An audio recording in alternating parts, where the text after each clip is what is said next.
Eh bien, bonjour à toi mon ami, j'espère que tu vas bien, moi ça super. Il y a eu un petit investissement sur la chaîne, en fait c'est une webcam portative tout simplement. Je faisais la capture d'image de moi-même avec la webcam du PC avant. Et avec cette petite webcam portative, ça me permet de changer l'angle. Donc du coup, si je veux aller plus vers la gauche, je vais vers la gauche. Si je veux aller plus vers la droite, je vais vers la droite. Enfin voilà, je peux varier l'angle. Et aussi, il y a un petit peu plus de réglage que forcément sur mon webcam, sur ma webcam d'ordinateur. N'hésite pas à me dire en commentaire si quelque chose ne va pas, si c'est mieux, s'il y a quelques réglages à peaufiner. N'hésite pas, je ferai le nécessaire. Mais j'ai quand même galéré parce qu'en fait, il y avait le micro intégré dedans, donc j'ai dû couper le micro et remettre mon micro. Enfin voilà, au niveau des réglages, j'ai un peu galéré, mais passons. On va présenter le Pitbull Token. Je ne sais pas si tu connais ce token, mais en tout cas, on va faire la présentation. Je vais la faire en plusieurs étapes. Donc, tu as le Bubble Map, tu as CoinGecko, on va voir le white paper numéro 1 pour savoir quelle est cette crypto-monnaie, qu'est-ce qu'ils ont fait, et le white paper 2 en fait pour voir l'avenir de la crypto-monnaie, qu'est-ce qu'ils vont faire prochainement. On a directement des bulles.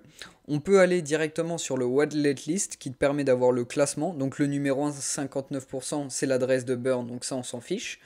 MEXC, quand il y a un nom comme ça, c'est celui-ci. Quand il y a un nom comme ça, en général, c'est un exchange. Et là, en l'occurrence, oui, c'est un exchange un peu à la PancakeSwap. Donc ça, tu peux l'enlever, il n'y a rien à craindre. En troisième, tu as PancakeSwap, ça tu t'en fiches aussi. Et en quatrième, par contre, c'est réellement une personne à 2,415, donc le plus gros portefeuille de quelqu'un à 2,5% quasiment de la crypto-monnaie. C'est pas énorme, il peut pas non plus faire chuter le prix à lui tout seul. On va dire que il n'y a rien à craindre sur cette crypto-monnaie, personne va la commander du jour au lendemain et faire baisser ou monter le prix à sa guise. Sur CoinGecko, on peut voir qu'il y a eu une grosse augmentation en août. Et là, pour le moment, avec l'annonce de la V2, on peut voir qu'il y a une légère augmentation, mais c'est assez calme. Je pense que ça attend réellement que les projets se fassent. Sur le white paper, bien évidemment, je te le mettrai dans la description. Je te mettrai tous les liens dans la description, ce qui te permettra de le voir par toi-même. Donc, on va voir la tokenomie en premier. Qu'est-ce qui se passe au niveau de la tokenomie? Alors, tu as 2% qui reviennent à ceux qui détiennent la crypto-monnaie. Par rapport aux crypto-monnaies habituelles, tu dois mettre sur leur sorte d'exchange ou quelque chose comme ça pour avoir justement ces 2%. Là, tu les as directement envoyés sur ton adresse. Si par exemple tu as tes PID sur MetaMask, tu vas les recevoir directement sur MetaMask. Ça t'évite des frais de gaz à chaque transaction et tu les as directement en fait. C'est du passif, t'as rien à faire. Il y a aussi une petite partie qui revient à l'adresse de burn de ces 2%.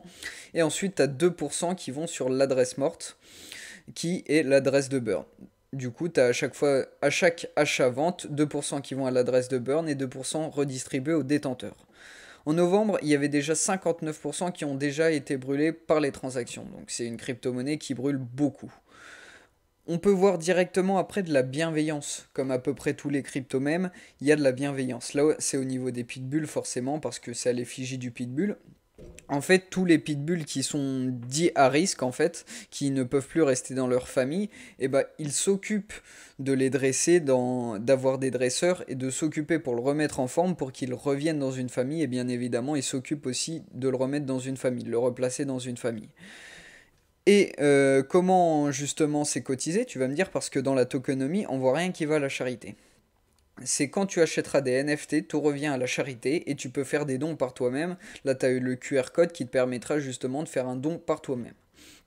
Ensuite, on va regarder un peu tous les outils qui sont liés à PitSwap, à Pit justement. Il y a PitSwap en premier. En fait, il te permet justement de trader la crypto-monnaie sans passer par PancakeSwap, sans passer par un exchange. Ça, c'est super sympa parce que pour les nouveaux, en fait, ils n'ont pas à réfléchir comment faire. Ça peut être compliqué pour quelqu'un qui débute en crypto-monnaie d'utiliser MetaMask et PancakeSwap. Et bah, grâce à PitSwap, il pourra l'acheter rapidement. Il échangera son BNB contre du Pit et il l'aura directement. Ensuite, tu as PitFarm, tu vas me dire à quoi ça sert parce que le stacking, il est passif. Et bien ce stacking, tu pourras le stacker sur PitFarm et qui te permettra de cotiser pour avoir des NFT gratuitement. Dès que tu auras atteint le quota, tu pourras avoir des NFT gratuitement. Mais aussi sur PitFarm, tu peux les acheter directement. Mais le mieux, c'est quand même de les avoir gratuitement. Ça permet de les avoir gratuitement.